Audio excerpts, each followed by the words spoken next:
Hey everyone, and welcome to the channel. So today we're taking car number 3 up the tail of the dragon. So if you missed the other 2 cars, definitely check those out. Behind us is the EcoBoost Mustang. So we're gonna see if we can do all 318 turns without getting the Mustang sideways. So we'll see how it handles the tail of the dragon. This has been an epic road to be able to test all of these cars. Heck of a lot of fun. A Mustang on the turns, but we do have the performance package, so we got all the drive modes, all the good stuff. Yep. And that big spoiler, so that'll give us the downforce we need to conquer the dragon. All right, so we're in track. We have the steering in sport steering. Now there's a few different, there's normal and comfort as well. But for the sake of today, you hear that exhaust? Yeah. So this will be interesting. It's a loud car so far. And we just got out of an 86, GR86, which I feel like we're in a lifted truck now. This feels really big. So really, probably gotta be careful on turns, because this is just like... Oh, there we go. We'll probably stay in 3rd, maybe 4th with the EcoBoost. Yeah. I feel like we have a decent amount of power. It definitely feels quicker than the 86. Yeah, it feels very luxurious. But yeah, and I'm surprised at how loud it is. It's almost noisy. It's almost too noisy, but yeah. But I mean, it sounds good for an EcoBoost. Not my favorite. Sort of. Not my favorite. All right, down to 3rd, 2nd. The transmission's a little jerky. Yeah, you can feel it a little bit. Even in the sport steering, it doesn't. I mean, I can wiggle the steering wheel. It doesn't seem like it's not as nimble and tight as the 86. Obviously, that is a smaller car. Yeah. How was that turn? I had to let off. Yeah. I felt like that was a good choice. Yeah. Even though we're going uphill on a turn. Yeah. It's interesting. Like, you know, Mustangs are known to have that, you know, crowd hitter, you know, spin out stereotype, and everything you don't want. Everything you don't want in a Mustang. Now, it obviously depends on which Mustang, because I feel like, you know, the more performance-oriented, your GT350, 500s, are going to have a little bit more, you know, performance, obviously, compared to this EcoBoost. Yeah. As far as suspension and handling and all that.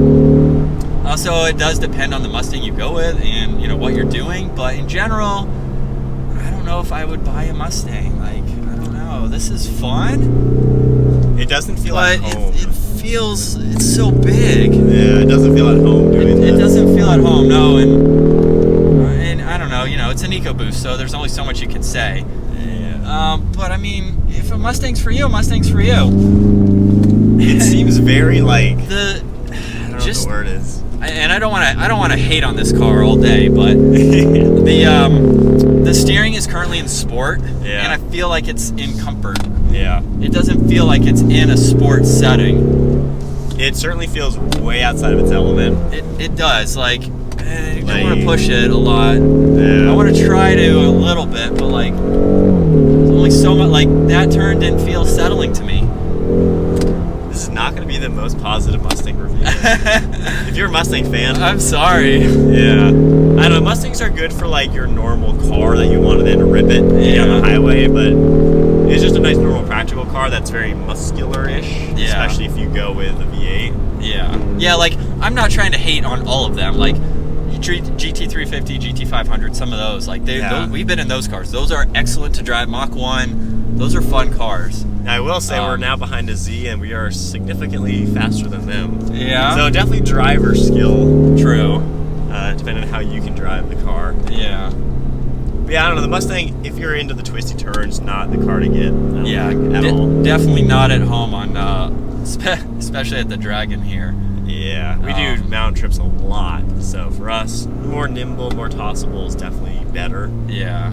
Yeah, this, a little too much like I'm on a couch, relaxing. It is interesting because it feels bigger than it is on this road. Yeah. Which is weird to say. Ooh. I think the transmission is very jerky. You'll see. It's interesting. And I can't even make fun of you for driving a manual jerky because you're in an automatic. Yeah. But it's just like the gear changes when you upshift, it kind of pushes you, and when you downshift, it seems like it doesn't like rev match it almost. Yeah, it's interesting. Mustang plus the tail of the Dragon. It's doable. It's not the most fun car so far today.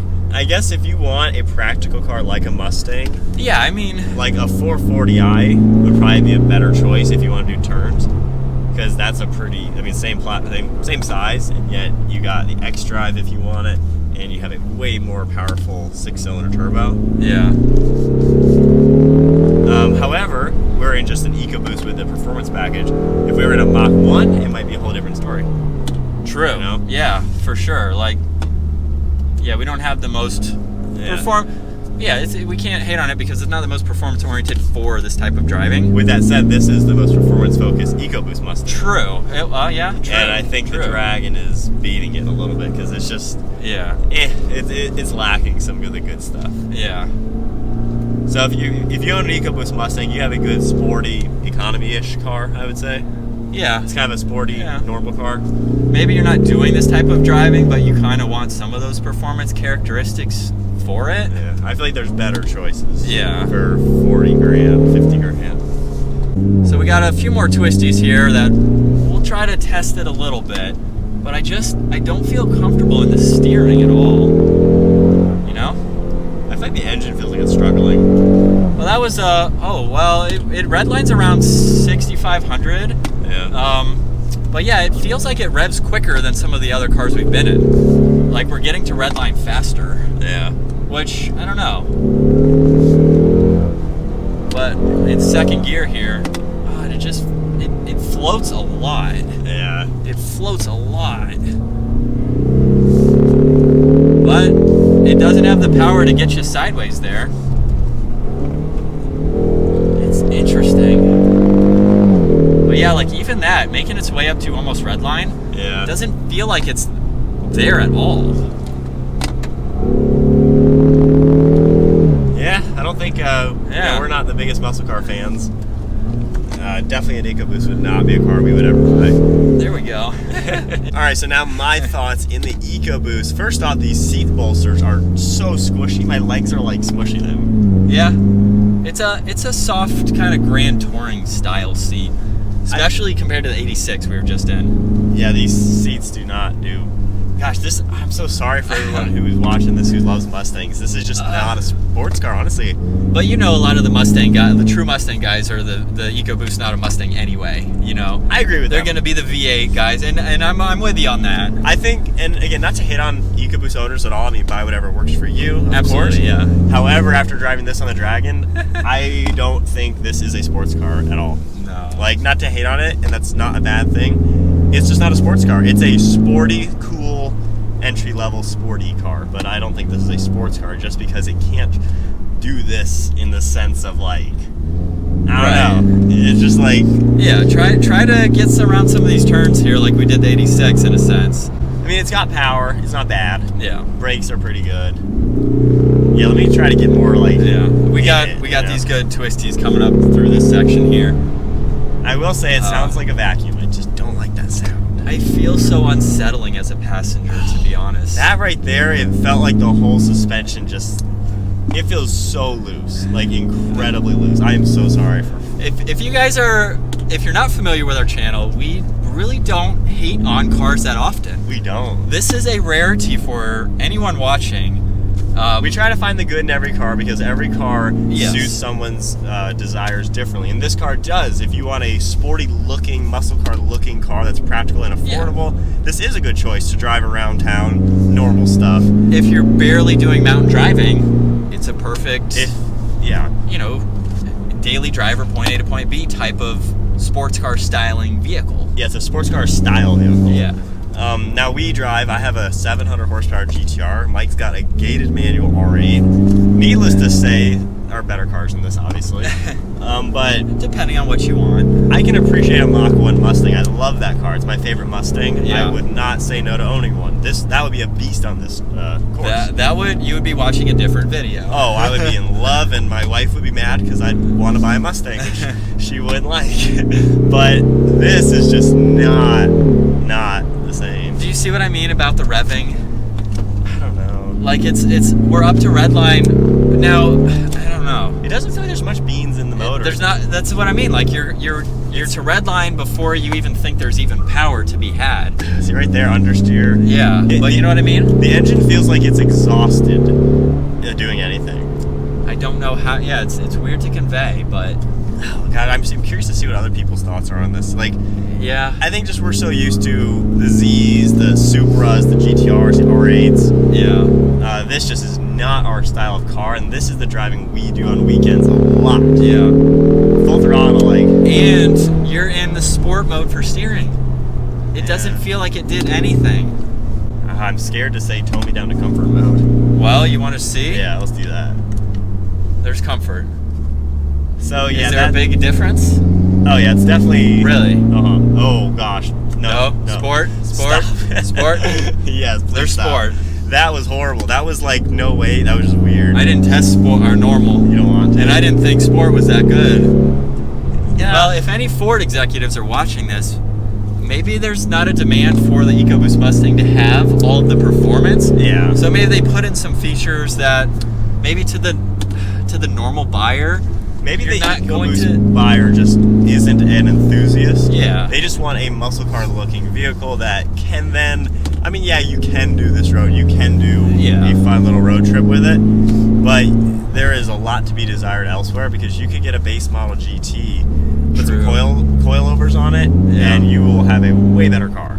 Yeah. This just feels so soft and floaty and just not confident whatsoever. It's hard to go from an 86, which we gosh. just got out of, And 20 minutes before that, we were in the new Z with a stick shift. to this. So This is awful. I mean, Sorry. we have like 3 hours of driving on this road already so far. So Yeah. I mean, yeah, that's our Dragon thoughts so far. I mean, I'm sorry to people who may not agree with us, but if you are an EcoBoost owner and you brag about being in a sports car, you're not in a real sports car. And it's not to sound rude or mean, it's just not the same. You compare this to other cars that are the same price, so you can't say, oh, you couldn't afford the other car. Yeah. There are cars that cost the same as much as this, but are way better for the twisties, the fun factor driving. yeah. This has a lot to be desired.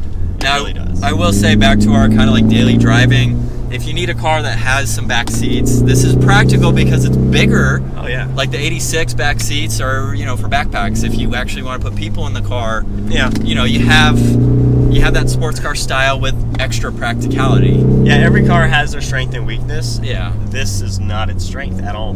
However, if we were in a practicality test, the 86 we would be laughing at.